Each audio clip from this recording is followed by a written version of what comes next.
প্রিয় ভাইয়েরা, বর্তমান সময়ে সবচাইতে আমাদের দেশে যে জিনিস আলোচনা হচ্ছে মূর্তি আর ভাস্কর্য।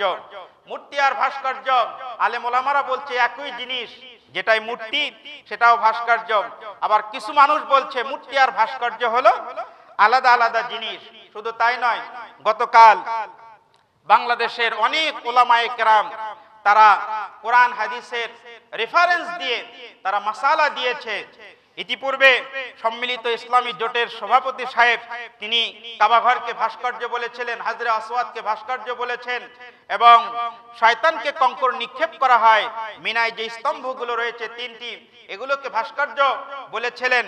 এবং আম্মাজান হযরত আয়েশা সিদ্দিকা রাদিয়াল্লাহু তাআলা আনহার একটা হাদিস বর্ণনা করেছিলেন যে আয়েশা রাদিয়াল্লাহু তাআলা আনহা তিনি তার ঘরে এই ছোট ছোট মূর্তি ছিল, পুতুল ছিল, এই হাদিসকে উল্লেখ করে তিনি এই ভাস্কর্যকে তিনি জায়েজ বলেছেন, যে মতামত দিয়েছেন। সমস্ত উলামায়ে কেরামরা একত্রিত হয়ে তারা বিস্তারিত ব্যাখ্যা দিয়েছেন। আম্মাজান হযরত আয়েশা সিদ্দিকা রাদিয়াল্লাহু তাআলা আনহার ঘরে যে পুতুল ছিল এইটা ছিল কাপড়ের পুতুল, এর হাত ছিল না, এর পা ছিল না, এর চোখ ছিল না, এর মুখ ছিল না, এটা ছিল খেলনার জন্য, এটা হলো প্রাথমিক পর্যায়ে। আর এটা ওই সময়ের ঘটনা যখন আম্মাজান হযরত আয়েশা রাদিয়াল্লাহু তাআলা আনহা যখন নাবালিগা ছিলেন, যখন প্রাপ্ত বয়স্ক ছিলেন, যখনও প্রাপ্ত বয়স্ক তিনি হননি, সেই সময়ের ওই ঘটনা, ওই হাদিসকে আজকে ভাস্কর্যের জন্য জায়েজ বলার কোনো অবকাশ নেই। এই কথা, এই মাসালা গতকাল অনেক ওলামায়ে কেরামরা তারা মিডিয়ার সামনে দিয়ে পুরো দেশ এবং জাতি সহ সারা বিশ্বকে জানিয়ে দিয়েছে যে পুতুল আর ভাস্কর্য দুটোই হলো একই জিনিস। সবাই বলেন সুবহানাল্লাহ। শুধু তাই নয়, আমাদের একজন দায়িত্বশীল মন্ত্রী তিনি বলেছেন, হক্কানি আলেম ওলামারা আপনারা চুপ থাকবেন না, আপনারা অবশ্যই আপনারা কথা বলবেন, কারণ আপনারা হলো নায়েবে রাসূল, সুতরাং আপনারা চুপ থাকবেন না। তিনি ভাস্কর্যের জন্য তিনি আলেম ওলামাদের কাছ থেকে যে মতামত চাচ্ছেন তাদের পক্ষে যেন মতামত হয়। আজকে অনেক ওলামায়ে কেরামরা মূর্তি আর ভাস্কর্যকে একই রকমের কথা বলছেন, কিন্তু আমরা এগুলো আমরা গ্রহণ করছি না। আমরা প্রত্যেকেই নিজেরাই নিজেদের মন গড়া কথা ব্যাখ্যা বলে আজকে আমরা বিভ্রান্ত হচ্ছি। এই জন্যে আয়াতে কারিমা আমি তেলাওয়াত করেছি। মানুষের মধ্য থেকে কিছু সমস্ত মানুষ রয়েছে যারা মানুষদেরকে গোমরাহের দিকে নিয়ে যায়, মানুষদেরকে পথভ্রষ্টতার দিকে নিয়ে যায়, কিন্তু মানুষেরা এটা চিন্তাও করে না, কখনো ভাবে না এই মানুষের দ্বারাই আমার আমলগুলো ধ্বংস হয়ে যাচ্ছে, আমার ঈমানগুলো আমার কাছ থেকে বিদায় গ্রহণ করছে।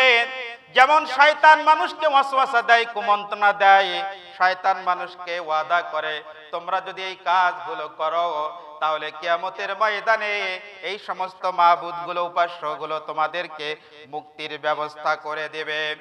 এইরকম শয়তানের পক্ষ থেকে হাজারো ওয়াদা, হাজারো অঙ্গীকার শয়তান মানুষদের সঙ্গে করে থাকে, কিন্তু মানুষেরা তার পরিচয় না জানার কারণে প্রত্যেকটা মানুষেরা তারা গোমরাহের দিকে চলে যায়।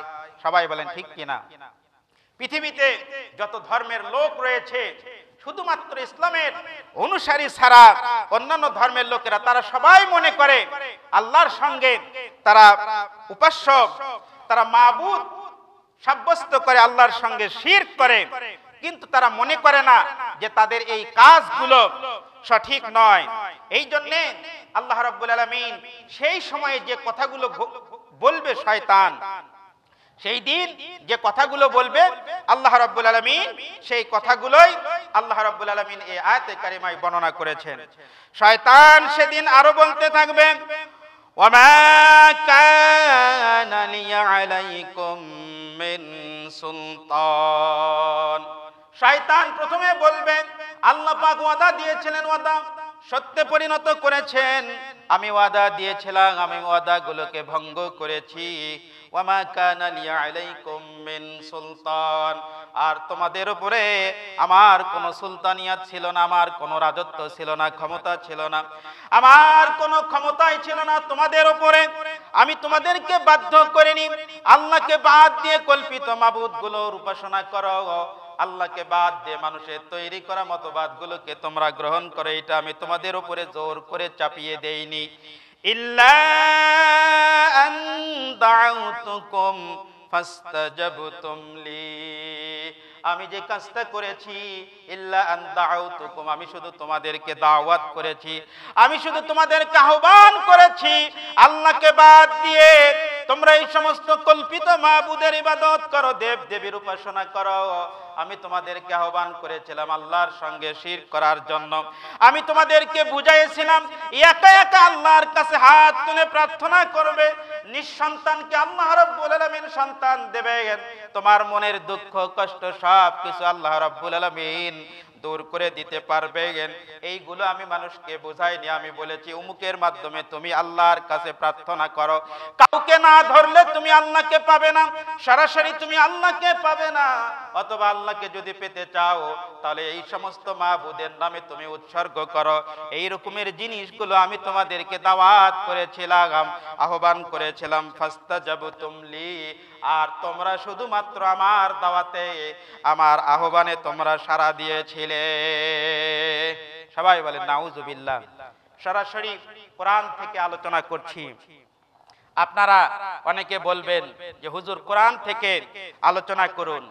এখানে দেখেন আল্লাহ পাক বলেছেন শয়তানের কথা। শয়তানকে তো কি ওয়াদা আমাদেরকে দিয়েছে, এটা যদি জিজ্ঞাসা করা হয় প্রত্যেকটা মানুষকে, মানুষেরা বলতে পারবে না। শয়তান মানুষের মধ্যে ওয়াসওয়াসা দেয়, কুমন্ত্রণা দেয়, যার কারণে অনেকেরা মনে করে যে আল্লাহর কাছে সরাসরি চাইলে তার দোয়া কবুল হবে না, তার মনের আশা পূরণ করবে না।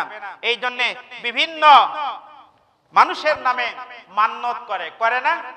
এখন এগুলো বললেই তখন বলবেন যে এগুলো বলেন না, কোরআন হাদিসের আলোকে আলোচনা করেন। তাহলে এই আয়াতের ব্যাখ্যা, তাফসীর মানে হলো ব্যাখ্যা, কিভাবে বুঝবেন?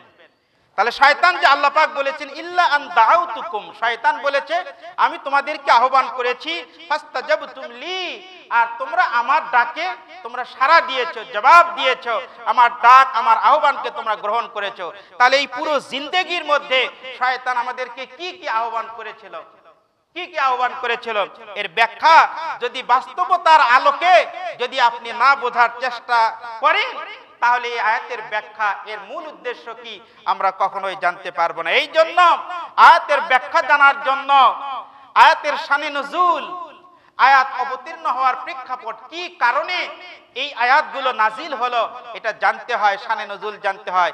এমন একটা সময়ে এই আয়াতে কারিমাগুলো নাজিল হয়েছিল যেই সময়ে মানুষেরা আল্লাহকে বাদ দিয়ে অন্যান্য কল্পিত মাবুদের ইবাদত করত, যেই সময়ে মানুষেরা আল্লাহর ইবাদতকে বাদ দিয়ে তারা তাদের ইচ্ছা মতো মন গড়া ইবাদত করত। সবাই বলেন নাউজুবিল্লাহ।